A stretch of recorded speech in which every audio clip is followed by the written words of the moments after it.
Hey, good morning, good afternoon, good evening, wherever you are. Welcome back. This is another Red Pill Religion podcast. I am, again, your host, Max Kobe. Please give us a like. Please give us a subscribe. Please tell your friends or enemies. Please give us your financial and spiritual support on redpillreligion.com, where we are dedicated to the proposition that belief in the supernatural and the transcendent is number one, normal, number two, perfectly healthy, number three, completely rational, and four, is indeed quite evidence-based. So support our work on redpillreligion.com.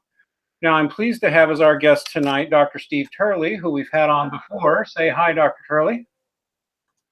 Hey, everybody. Hi, Max. How are all of you? I'm a big fan of Dr. Turley's YouTube channel. I had discovered him some time ago, and we interviewed him some time ago. You'll find it here, Dr. Steve Turley. You were going by Turley. Oh, it's still, yeah, Dr. Steve Turley. And the website is turleytalks.com. One of Dr. Turley's central theses that he speaks about regularly, both in this new book that we'll be talking about and on his YouTube channel, is that, in fact, secularism or secular modernity, or let's just go ahead and say secular atheist modernity, because I truly believe the atheism is central to it, that is dying. That in reality, religion is not just normal and natural humans, but it's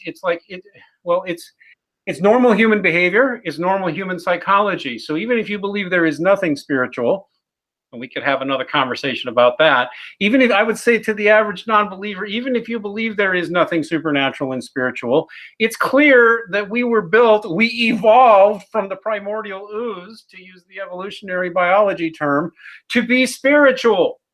Which is why you cannot, you even try to beat spirituality out of humans, and they rebel.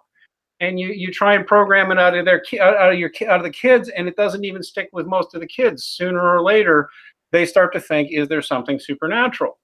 Now, and in this book here that we're here to talk about, President Trump and Our Post-Secular Future. Man, where do you get these long titles, Steve? How the 2016 election signals the dawning of a conservative nationalist age. Donald Trump, great again, fire, God and Trump, nationalism, populism. Actually, that's a tendency to put keywords into your titles, isn't it?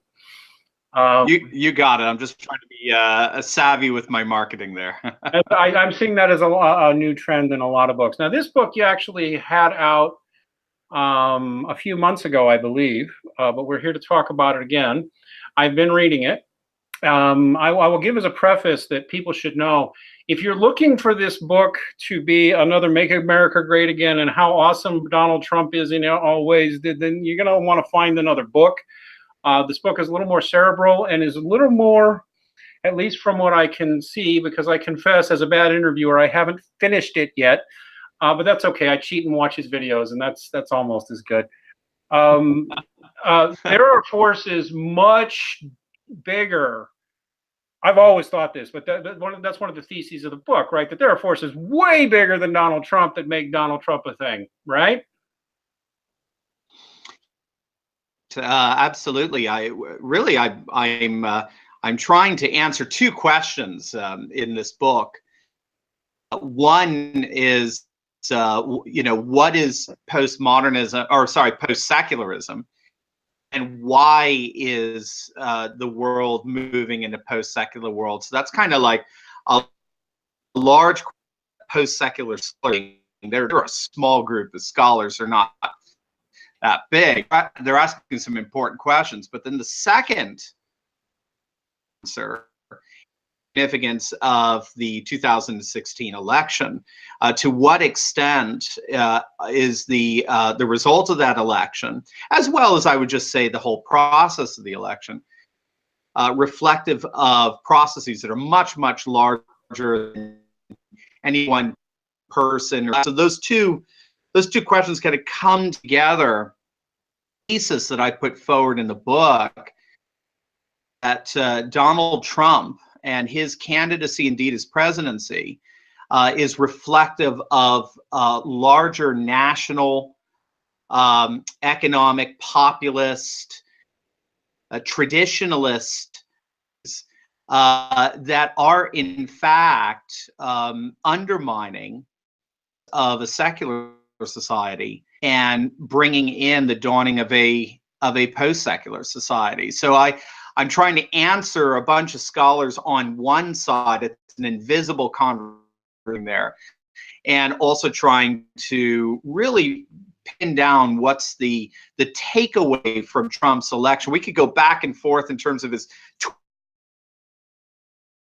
You know, Dr. Steve, I'm going to interrupt you. I'm going to interrupt you, and I apologize. We're having technical issues, I think, or you are. And can you hover your mouse to the up to the top of your screen there and turn your camera off, because I think we got a bandwidth issue and you're roboting out still. If you turn your camera off, we should be able to hear you better.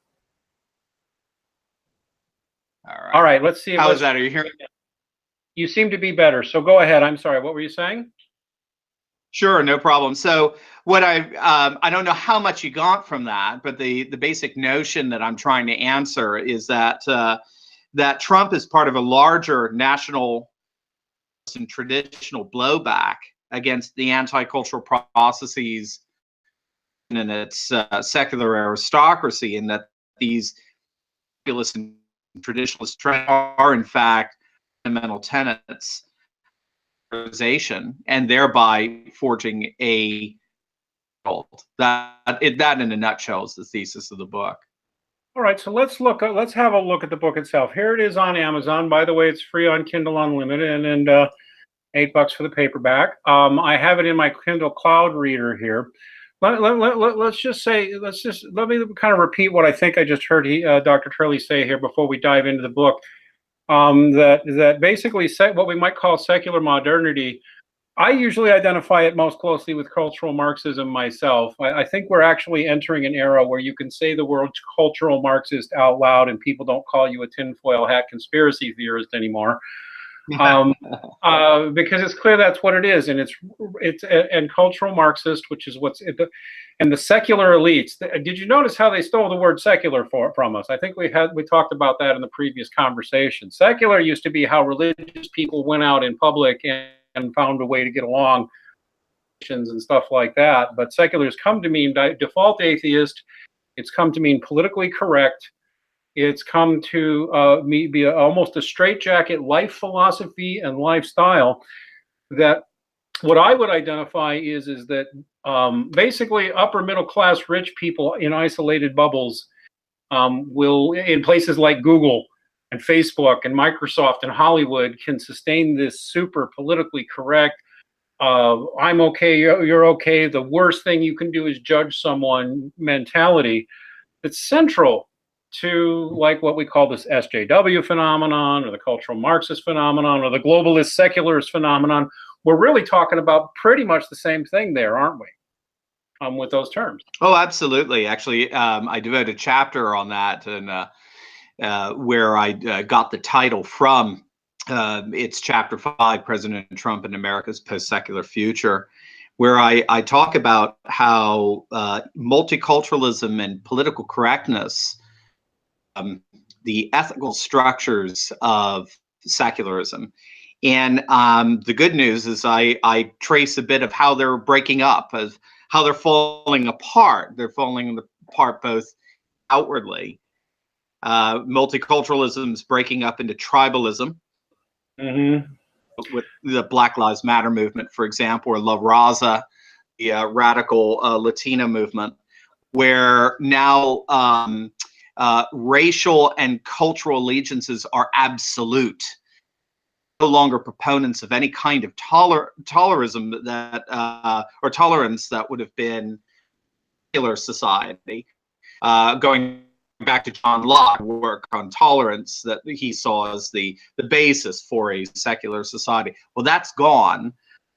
Yeah. And then we're finding that political correctness destroyed from the outside, largely, ironically, in terms of the way it's political correctness basically says that the world is structured around power relations, and so every has their own political interests. And what the Vanderbilt scholar Carol Swain observed is that this is precisely what's giving rise to white nationalism today. Because if, as she points out, and she's a Black woman herself, if blacks have political interests, according to multiculturalism, political correctness, if women have political interests, if Latinos have political interests, if LGBTs have political interests, well, then eventually white men are going to figure out they have political interests. So multiculturalism and political correctness is actually collapsing all over the place, and with it, we're seeing the collapse of the very ethical system of secularism. That is something I remember more than 10 years ago. I used to consider myself a classical liberal. And I used to kind of, I mean, a little more than 10 years ago, right? But I used to kind of believe in this post-racial, gender roles society. I mean, I kind of thought we were evolving toward that, but it was nonsense. I used to warn people, look, if you keep up this kind of rhetoric, you're going to create white nationalism. You're going to create white racism. You're going to create sexism. You're going to create it because you can't do this, especially to young people, and treat them, like they're the cause of the world's problems. This is going to be inevitable. Frankly, I'll give my opinion that until we get a return to what I would call authentic, more orthodox with a little O, but still orthodox religion back in the culture, we're going to be in trouble. Tell you what, though, I want to go chapter by chapter on this. So let's start. You have two parts of the book. Part one, globalism and the nationalist blowback. Because this is how Dr. Turley sees it, and I see it in these terms, so do others. The main fight, there's other philosophies, but the two big fights right now are with globalists, who we might as well call a form of communist, a form of cultural Marxist, a social justice leftist. All those words essentially mean the same thing, versus ethnic and civic nationalism. And the way Dr. Turley usually describes the nationalism he likes is one that's religious, not theocratic, but religious. So let's go back to chapter one. Let's go to chapter one, the conditioners, C.S. Lewis's vision of the establishment. Now, C.S. Lewis was a very famous Christian, actually not a theologian, but a real great writer. A lot of people like him. So what were you trying to do with chapter one, or try to get across? Yeah, I thought that C.S. Lewis had a fantastic analysis that came from his 1944, I believe it was published book, The Abolition of Man, a fantastic analysis that he saw happening back in the mid-20th century in his day. And what he noticed is that modern secular society, by definition, it's a technological society. Society that's run, it's a society that's run by technology, and therefore it's run by scientists and technicians. And so technocrats, they used to call them. Technocrats, you got it. And so what he recognized is that in such a society, by definition, you have two classes of people. You have the technician, the one who has the technical expertise to oversee the functioning of such a society. And then you have the lay person, the one who ends up being sort of, well, what they claim to be the beneficiary of this technological or technocratic society. And what Lewis noticed is that the modern world's genius was the extent to which it was able to convince the masses most free these technicians, these technocrats, were in charge. I like to use the example of the cash assistance card or debit card that's used in Maryland. It's a form of, it's a food stamp, it's welfare. Do you know, Max, what that cash assistance card is called? No, it's called the Independence card. Independence.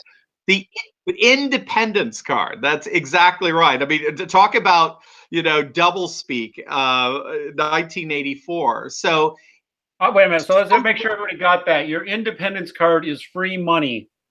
It's free money. That you're going to be dependent on for food and a bunch of other things. So you're not independent at all. Yeah. And that's given, exactly, and that's provided for you by these social engineers. Lewis calls them conditioners. And that's why Joe Biden could say last year, a couple of years ago, that if you were trying to roll back government, it's a reinstitution of slavery. He's trying to put, so people are trying to roll back government or trying to put people back into bondage again. Lewis recognized that the genius of the modern world was convincing the masses that they were free only to the extent that they allowed these conditioners to rule them.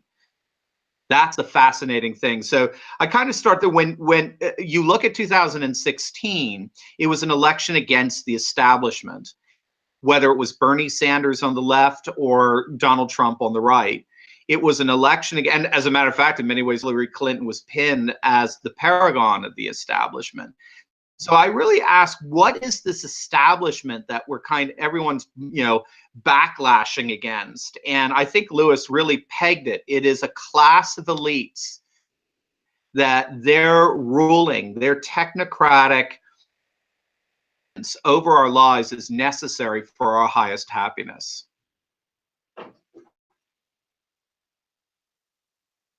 The book he's talking about, guys, is The Abolition of Man. I am flashing it on the screen by one C.S. Lewis. It's worth reading.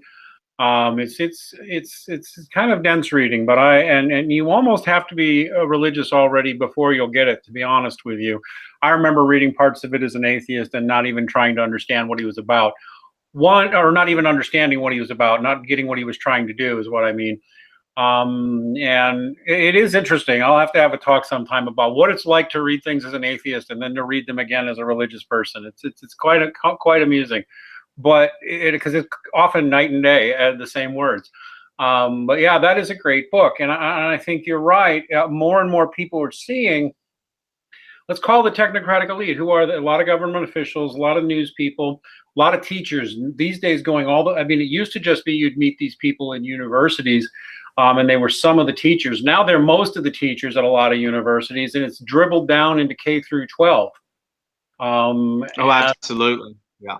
And it's very atheist. They don't always admit it, but it's very atheist in terms of they'll teach you that religion is a primitive superstition we no longer need, and all prayer doesn't work, and all kinds of dumb things like that you can easily debunk.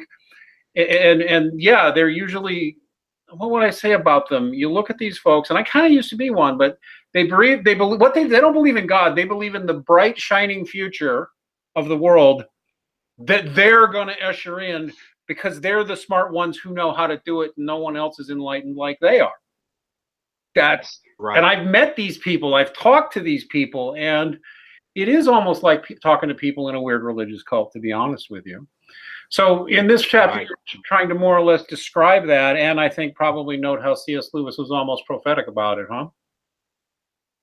Yeah, exactly, and how successful it's been with the European Union, secular liberal democratic America, even with communism, with the attempt of Nazi socialism. They're all part of this thing called, as Lewis put it, they all are predicated on the notion that the masses are free only to the extent rule them, and of course Lewis saw that as the end result of that as being absolute disaster, because the moment you have a group of an elite who see themselves as in effect necessary for the proper rule of society, then anything that gets in its way is by definition expendable.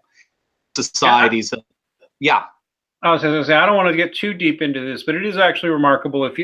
A lot of people tend to try to separate things like Nazism or fascism generally and communism versus capitalism or whatever, and that's really an artificial distinction. If you look, both the Marxists and the fascists ultimately are rooted in a philosopher named Hegel and a few others. And yeah, they almost always wind up with this, we'll call them a technocratic elite. They're going to use science, rationality, and enlightenment to bring us the future. The future is amazing.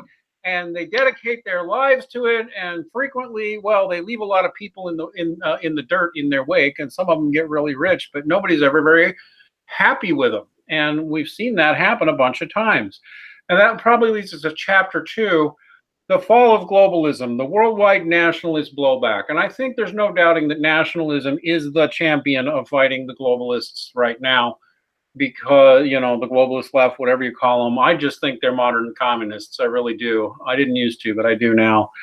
What the nationalists, sure, you got the anarchists and the libertarians and all those people, but the ones who are really fighting back hardest and the biggest movement are the nationalists. And they appear to be the ones who are taking down the globalist order.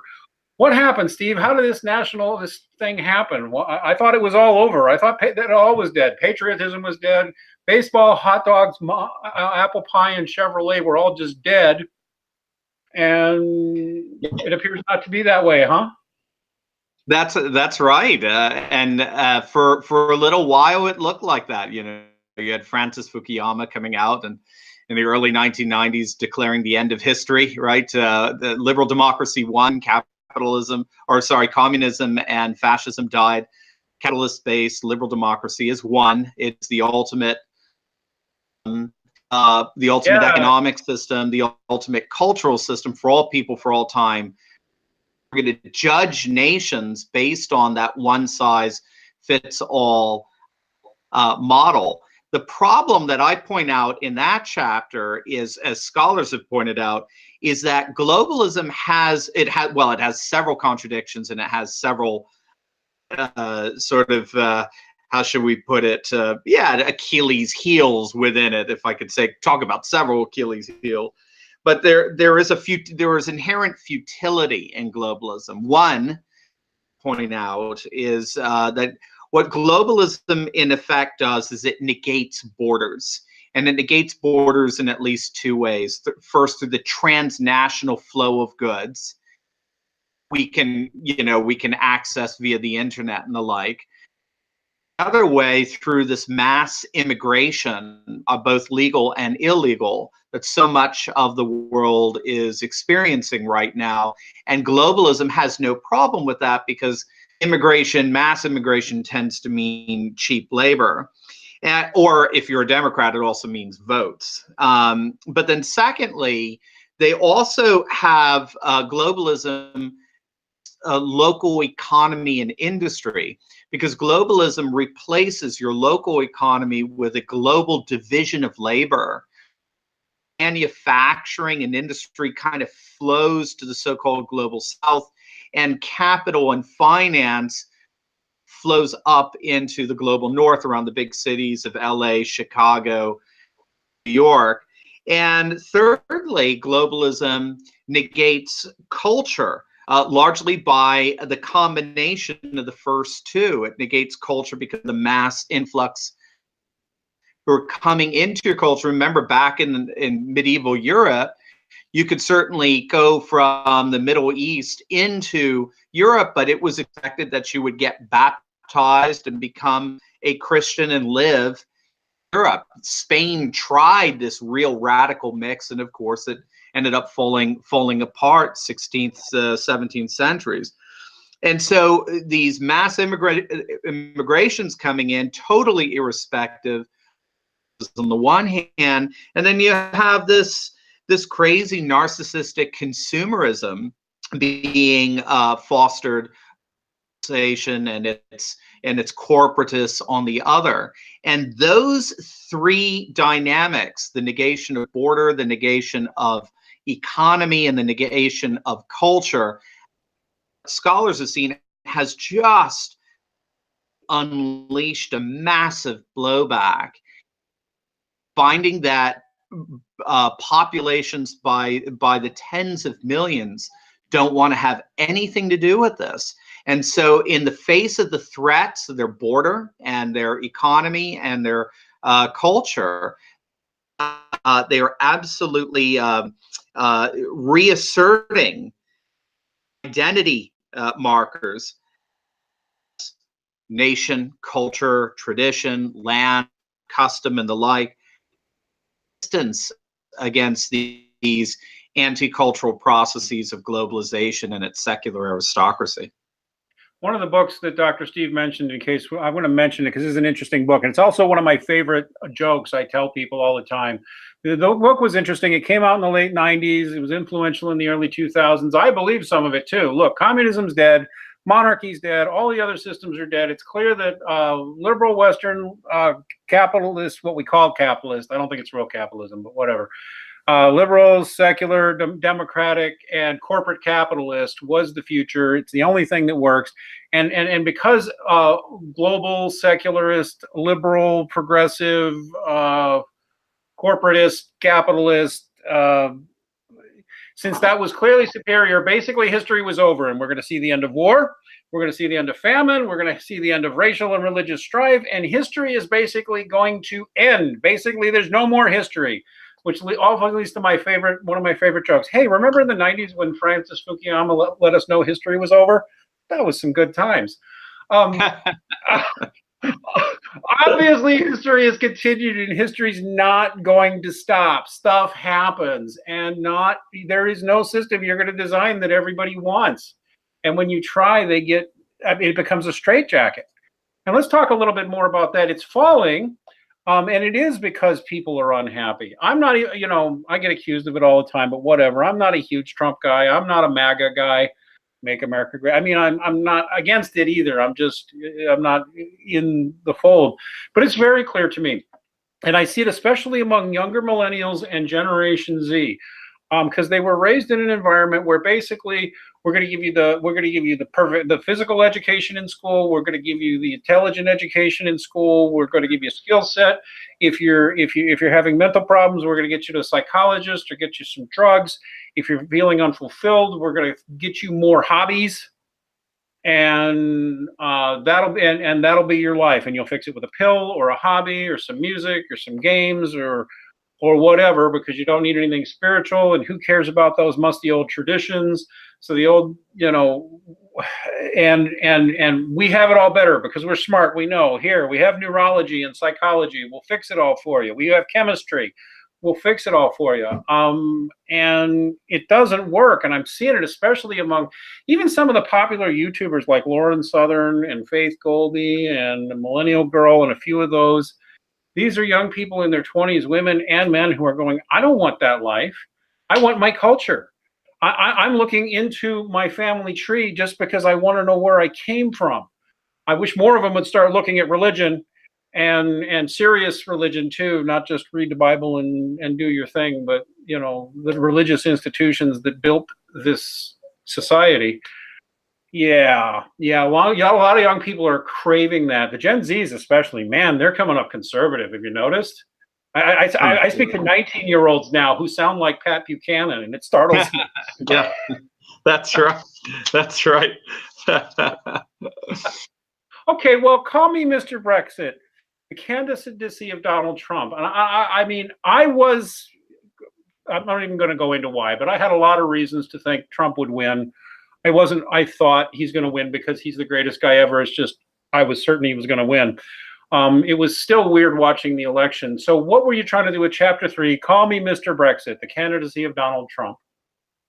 Yeah, so having established what the establishment is, having talked about what globalism is and this worldwide nationalist blowback, what I try to do in Chapter 3 is then in turn show how the candidacy of Donald Trump exemplified precisely these characteristics, this nationalist, populist, traditionalist blowback against globalization. So I get into his policy on immigration, the building of the wall, the securing of borders. That, of course, satisfies the whole border insecurity that people are concerned about. And then I talk about his economic nationalism of bringing jobs, manufacturing and industrial jobs back into the nation. I could still remember many Republicans saying that they were gone for good, that this is again, it's the end of history. We just have to learn to understand that this is now, our geography is the center of finance and capital, whereas Mexico and India and China are going to be the centers for industry and manufacturing. Not Trump. He comes in and says, look, We're not in, as echoing Steve Bannon, we're not an economy, we're a nation. And so we need to be taking care of our communities that are built around factories and manufacturing and the like. So that was the second part of his candidacy. And then the third was the defense of America's culture and our traditions. So he made it clear we're going to be saying Merry Christmas again. He made it clear that he was pro-life. He made it clear that he was going to be respecting our customs and our traditions. He even talked about, passing a ban on burning the flag. These are just, regardless of whether people agree with it or not, this is just par for the course of a nationalist, populist, and traditionalist blowback. These are very similar processes that were operative in the Brexit. Took place in June of 2016, and Trump came out and said, well, the Brexit basically summarizes my campaign. Call me Mr. Brexit. And so I show in that chapter that his candidacy exemplified precisely the very features that we've identified as this nationalist, populist, and traditionalist blowback against globalization and its secular aristocracy. It's funny now. Someone's going to read that as taking Donald Trump taking credit for the Brexit. No, although he would have had some influence, to be honest, but not, I doubt, directly. I'm sure he wasn't on the phone with Nigel. Who's the big Brexit guy over in? I can't remember his name. That's Nigel Farage. Nigel Farage, yes, fascinating man to watch. Fascinating man to watch. I watched him while Trump was going on, and I'm like, he's going to win that Brexit. I was just watching it from here as an American, knowing some Brits and whatever, but just watching. And I'm going, oh, he's going to win. And he was talking on the same themes. In fact, even though he's British and they're a little more shy about their religion, I saw him swallow a few times and talk about God. He swallowed hard, like people were going to get mad at him, but nobody did. Right. And I suspect you're going to be seeing a big return to religion in the UK in the coming years. I really do. But yeah, no, the people pushing the Brexit and the people pushing a lot of these others were very much on the same page as Donald Trump. And I don't think that's because they were taking orders from Trump. I think it's because something bigger was going on, and it did key on all those same issues. Like, whether you agree that the wall is good or not, right? Like, I'll just be honest, I'll tip my hat. I'm not convinced. I'm still not convinced the wall is going to do that much to stop illegal immigration. Just because I've had friends in border and family in border patrol and stuff, and like, the old line is you can go over a wall, under a wall, or through it. I mean, people will find a way, but the symbolism does seem to work. And more importantly, I mean, it's going to have some impact. And more importantly, it feeds to, I don't know, a liberal would get mad and say it feeds to fear. But I would say the more rational is it feeds to insecurity in people who are in very unstable circumstances. They want to feel free, safe in their home. They want to feel safe when they walk out of their home and into their community. They want to feel like, oh, the restaurants I like are still the restaurants I like. The sports teams I like are still the sports teams I like. I have a life. I have a place. This is where I'm from. This is part of who I am. Even if I'm a Chicagoan, or I'm a Texan, or I'm Viennese, or I'm Hungarian.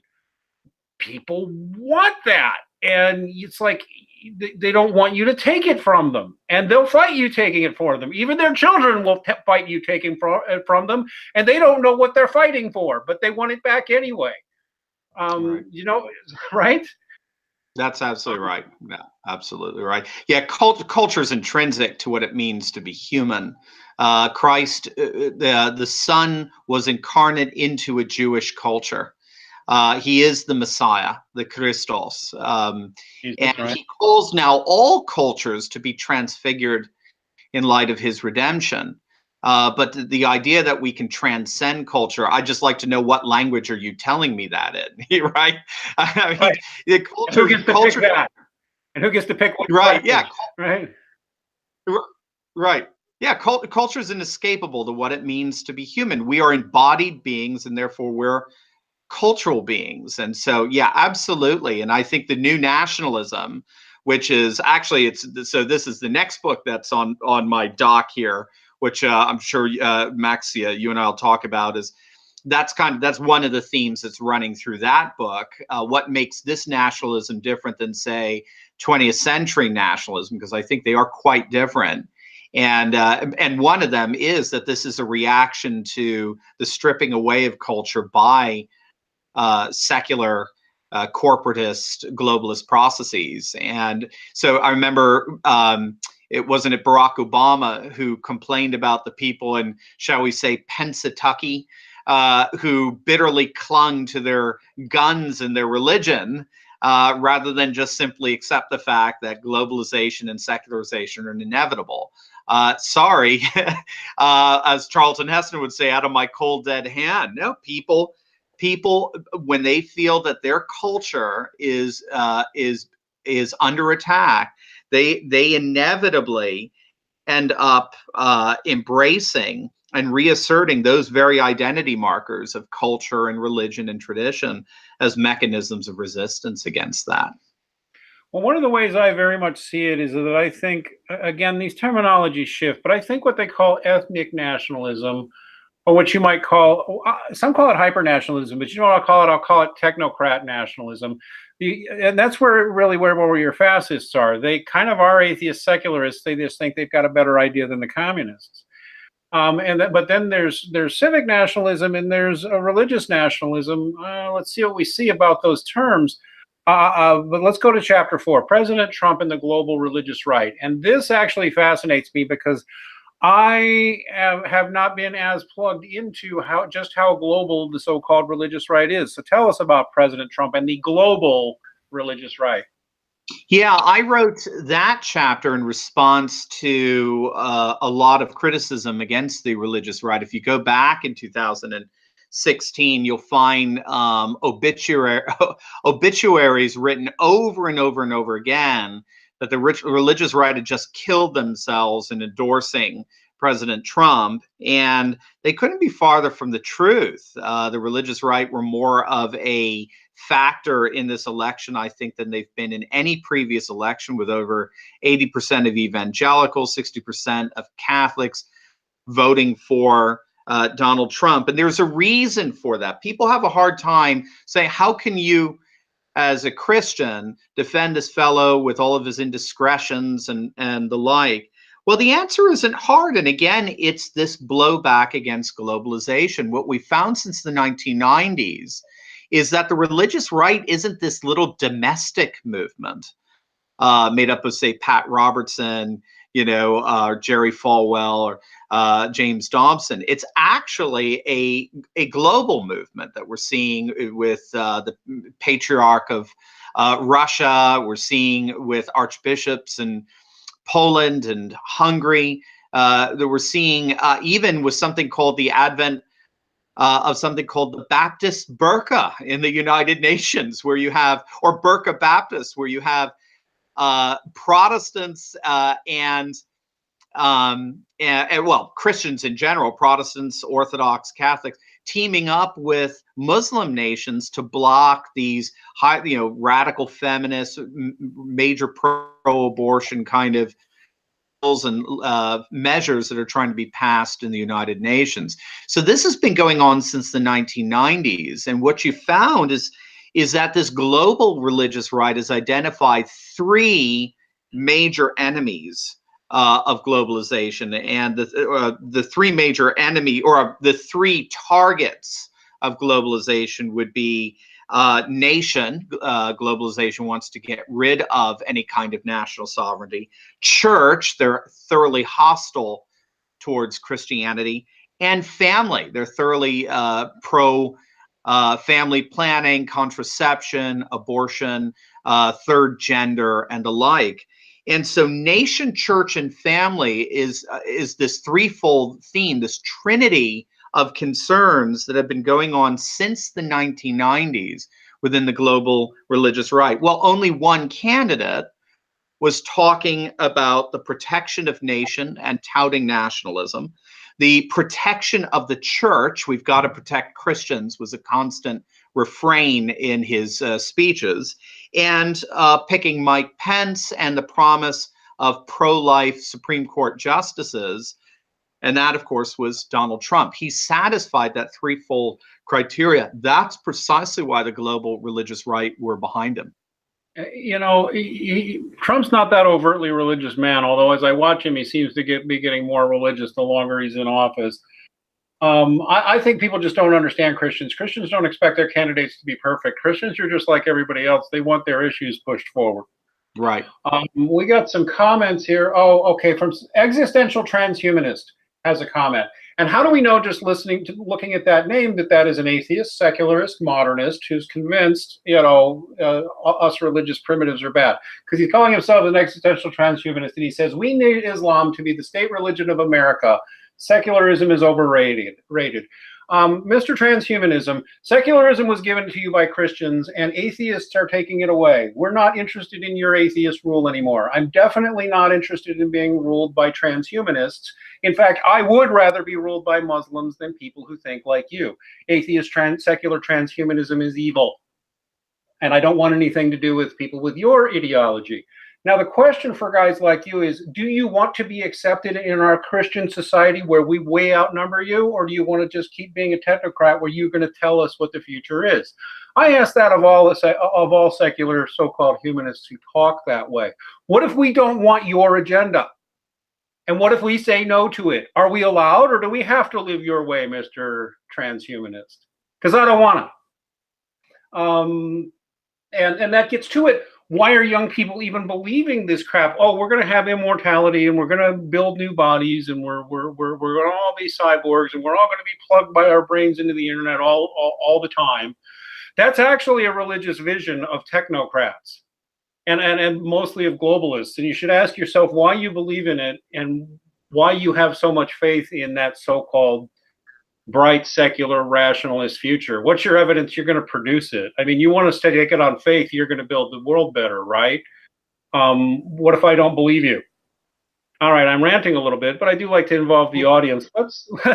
Let's talk about Chapter 5, President Trump and America's post-secular future. This is the one that really gets to me. Now, I'm going to substitute the word atheist there for post-secular, post-atheist future, because the secularists really are just anti-religionists and technocrats, but whatever. The idea that we're in a post-secular future. What? How can we be in a post-secular future? Or how can we be heading toward one? How can that be true? Yeah, in that chapter, I explore the collapse of multiculturalism. That to me is so fascinating. And again, I see it collapsing from both within and from without. So we have to remember that secularism sees all cultures as inherently arbitrary, because what secularism does is it creates what's called a nature-culture dichotomy. So nature operates by biology, chemistry, and physics, so just very natural causal processes that have no inherent meaning to them apart from what cultures project upon them. So the meaning system that is culture, the meaning systems of culture are inherently arbitrary. They're not reflective of anything objective outside in the world. And so secular societies tend to be multicultural societies. They tend to see all cultures as equally valid, with no one culture being dominant. That, my friend, is dead. That belief system has died. Now, it's still pushed, of course, by Hollywood. It's pushed by Oprah. It's pushed by Obama. But what multiculturalism has turned into is political correctness. And what political correctness does is it redefines multiculturalism in terms of power relations. So it recognizes a dominant power-based culture, usually called white, and or male, or what have you, or Christian. And then it sees other cultures as experiencing power discrepancies and disenfranchisement, and they're given preferential treatment. And so this is how we can end up being pro-gay on the one side and also being pro-Islam, which is the most anti-gay religion imaginable, on the other. This is how we can be both, because they're both experiencing power discrepancies, and political correctness seeks to ameliorate those power discrepancies by, in effect, discriminating against the the primary culture, namely white and Christian and male, while giving preferential treatment to the others. This is collapsing all over the place. It's collapsing within through what we're seeing like the Black Lives Matter and La Raza and the radical feminism that is totalizing in its claims. So they're no longer claiming to live with anybody else anymore that's different from them. Now they're demanding Black only dorms, or demanding, you know, Latino only dorms, or you name it. So you see that on the one hand, it's collapsing from within, and then the political correctness and the civil rights, as Professor Carol Swain is pointing out, that's in point of fact creating a stalemate now of different kinds of ethnic nationalisms. So now Blacks get to vote their interests, Latinos get to vote their interests. Well, guess what? Now white men are voting their interests, and they're doing it proudly. And that you're seeing is a collapse of a multicultural society. It makes me sad because I really would like to have a little bit more of that melting pot idea, but it does appear to me that the multiculturalists, however much they pushed it up, really did everything they could to destroy that melting pot idea, and that's too bad. But it is what it is. It's like a political inevitability. If you're going to treat men, like if feminists are going to treat men a certain way, at some point men are just going to push back and say, okay, well, here's what I want as a man, and here's what I think my rights are, and give them to me, or I'm not working with you anymore, and stuff like that.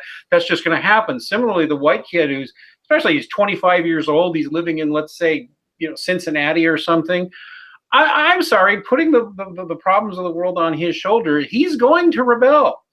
By the way, Christians are going to rebel, and religious people are going to rebel too. I mean, it's been startling, but for all the anti-Islamic sentiment, I have Muslim friends I get along with better than some of these rabid secularists. And I'm not saying I want an Islamic country, but there does come a point where you do, even if you're not going to be religious, you have to ask yourself, how am I going to get along in a world full of religious people? Am I just going to insult them, avoid them, or are they going to make them part of my life? Yeah, and Max, if I can just interject here, I mean, just that whole notion of, oh, is now America going to be this Muslim society and so forth? Notice again how pathetically negating of culture that statement is. Why on earth would America be a Muslim nation? America is an Anglo-Protestant nation. Yep. America's culture is radically inconsistent with a Middle Eastern Islamic civilization. America is part of Christendom. Yep. And Christendom is a polar opposite of the kind, in terms of its civilization, Islamic civilization. They may have some things in common here or there, but this whole, you know, theocratic, sort of backlash from the secularist saying, oh, so what are we going to have? We're going to have the Taliban ruling us and so forth. I mean, again, it just goes to show that they've almost lost the capacity to think in historical cultural terms. Yeah, they've lost the plot. I'm sorry. By the way, America, the United States of America, was never in its entire history a theocracy. You have never lived in theocracy in your entire life if you're living in America, unless you were in some religious commune or something. That's just one of the global secularists' phrases. They're terrified of theocracy. Well, we're in no danger of that. We weren't in danger of a theocracy even when we were at our most rabidly religious.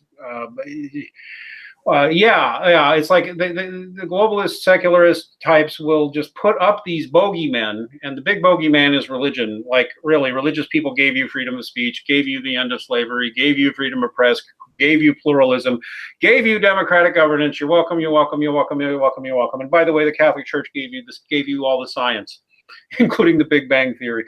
Yeah, and modern genetics. But even as a Catholic, I recognize that America is fundamentally a Protestant culture. It always has been. In fact, anti-Catholicism has had both positive and negative effects on our history. But you cannot deny the religious influence. And furthermore, while we were told, especially going back to people like Francis Fukuyama, who I mentioned earlier at his End of History, we were told that we didn't need that stuff anymore, and you tried to expunge it from the culture, and it's failing spectacularly. Nobody wants this. People want, yes, they want their God and their guns, fine, better let them have it, or they'll take them back by force. This is what I generally will say. Oh, by the way, Paul from Apologia, he's an ex-Christian, he's an atheist now. That's fine. He says he's going to try doing a review of reading C.S. Lewis as a Christian versus reading it now as an atheist. Okay, do that. I'll be happy to see that. I even chat about with it at some time. But let's go ahead and go on to, so what is it, I mean, what are the statistical trends that make you believe we're post-secular? What are we seeing, you know, to make you go, yeah, no, this is happening. Look at these numbers.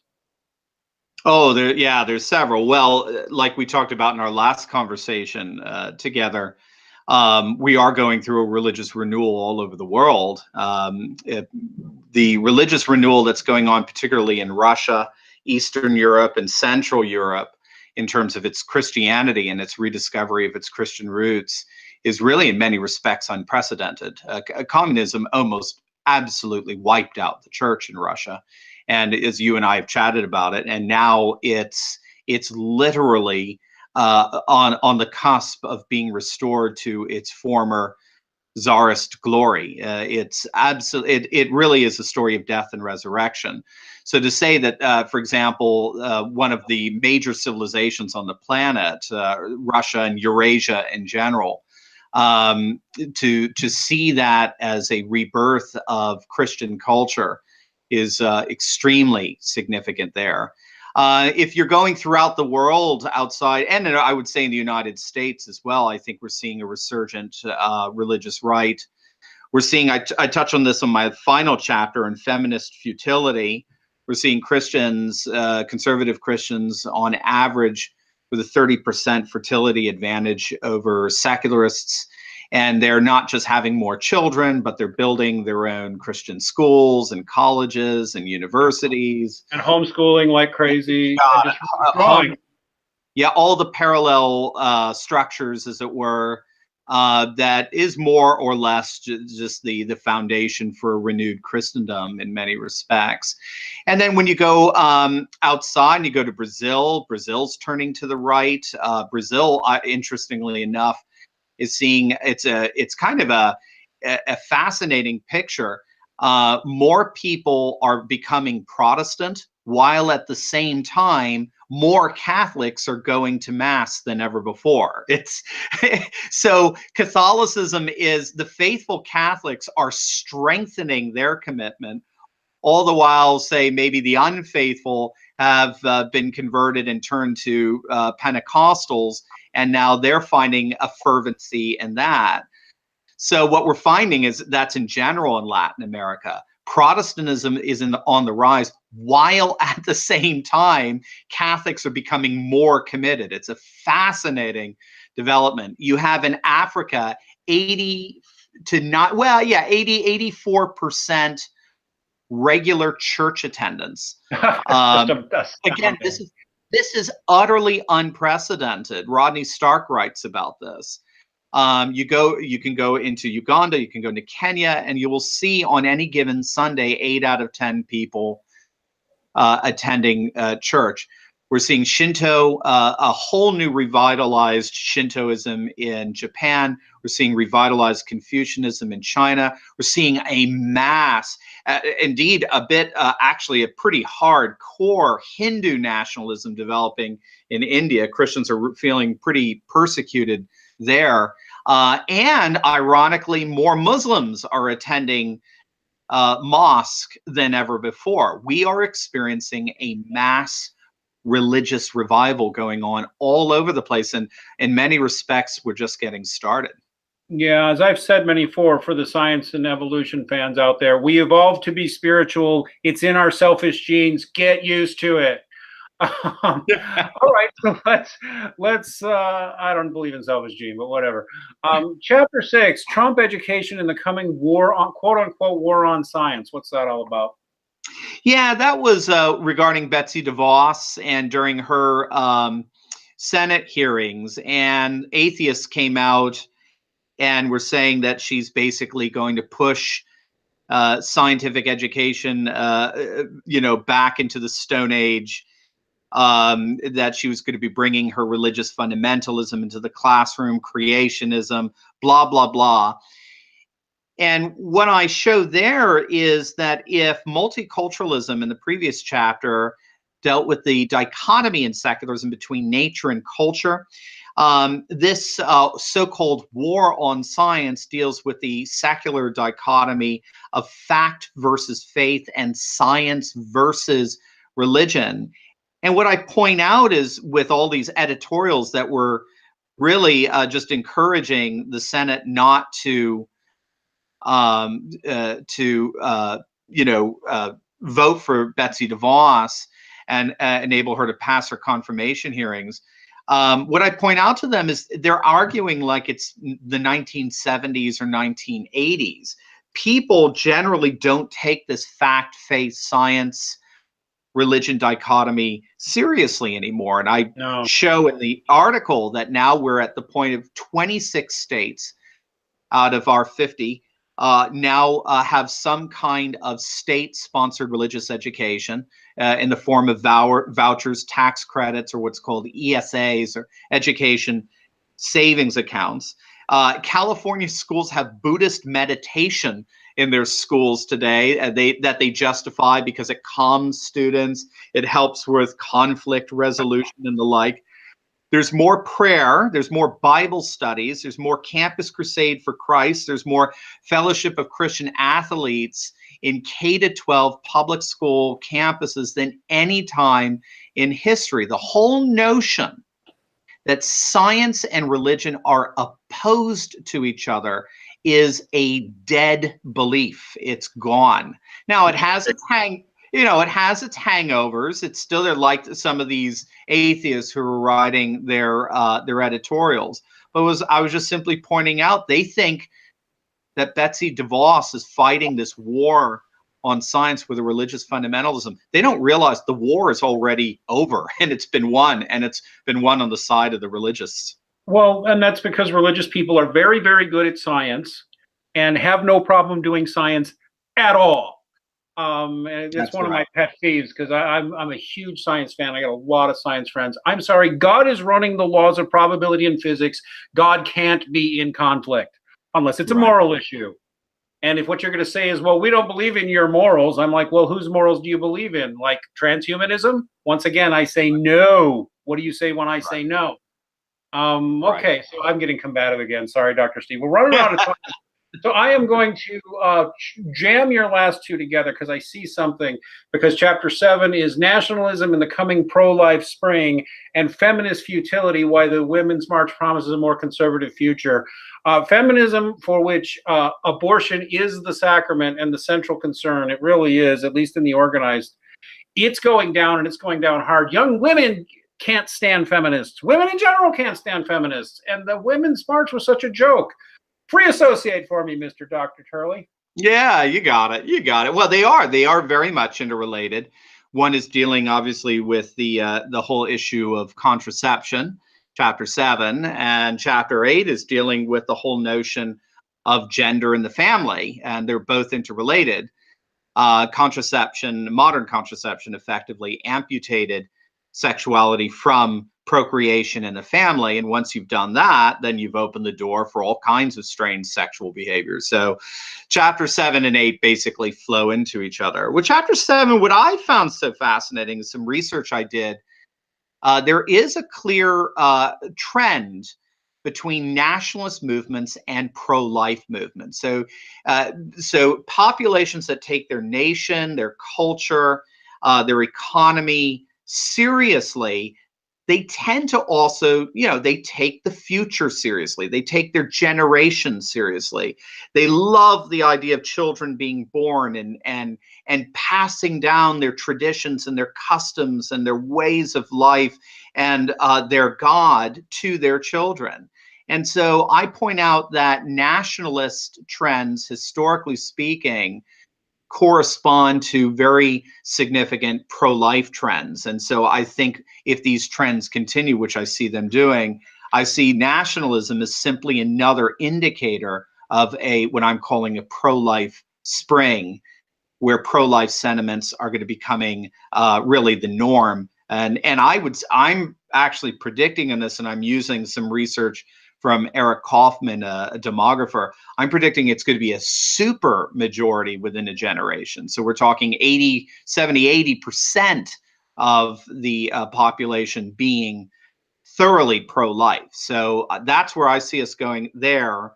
And then in the final chapter there, before the conclusion, feminist futility. Well, this was just wonderful because all you had in that feminist march the day after the inauguration is all these women running around with their stupid costumes. And then they have the gall to turn around and say, and accuse Trump of being mentally unstable. I just think that's ironic. But there they are running around their stupid costumes, celebrating feminism, celebrating the family as being nothing more than a lifestyle choice, and abortion and third genderism. And all this is actually doing is destroying them. And this has been the conclusion of Eric Kaufman, the demographer at the University of London, who his extensive study in the book, Shall the Religious Inherit the Earth? He found that Christians are far outpacing secularists, both in Europe, and this is really important, as well as Western Europe, in Europe and the United States, indeed throughout South America, where we're finding that even although you might be seeing, say, like demographic decline in, say, Western Europe, what you're finding actually is that's a little bit of a misnomer. Yes, if you just look at it as pure stats, there's a demographic decline, although it looks like Russia and Poland have begun to reverse that. Same with Georgia, Bulgaria. But largely because if you break it up into smaller groups, it's a larger secular population that's declining. The conservative Christian population is growing by leaps and bounds. So I just simply made a nice little argument there that this feminist march and its celebration of lifestyle values and contraception and abortion, ironically, is promising their demise and only an increased discrepancy in fertility, and therefore a thoroughly Christian future. Yep, and if it's not Christianity, it will be something else, people. These are the unavoidable trends, and so even if you're not going to be religious, I'm going to just repeat something I keep saying over and over again: make some religious friends anyway, and get to be real friends with them. It's going to be helpful to your life, especially in the coming years. All right, everybody, we've had a fantastic time talking with Dr. Steve Turley. We're talking about his book, President Trump and Our Post-Secular Future. And again, the book is mostly not about Trump. It's mostly about analyzing Trump as a product of his times, and then one who actually, he knew what he was doing. He wasn't an idiot. Anybody who tells you that Donald Trump is an idiot is in fact projecting. Like or hate the man, idiot, he's not. But so please be sure to check out Dr. Turley's book, President Trump and Our Post-Secular Future. Please also check out his channel, Dr. Steve Turley. Check out his website, turleytalks.com.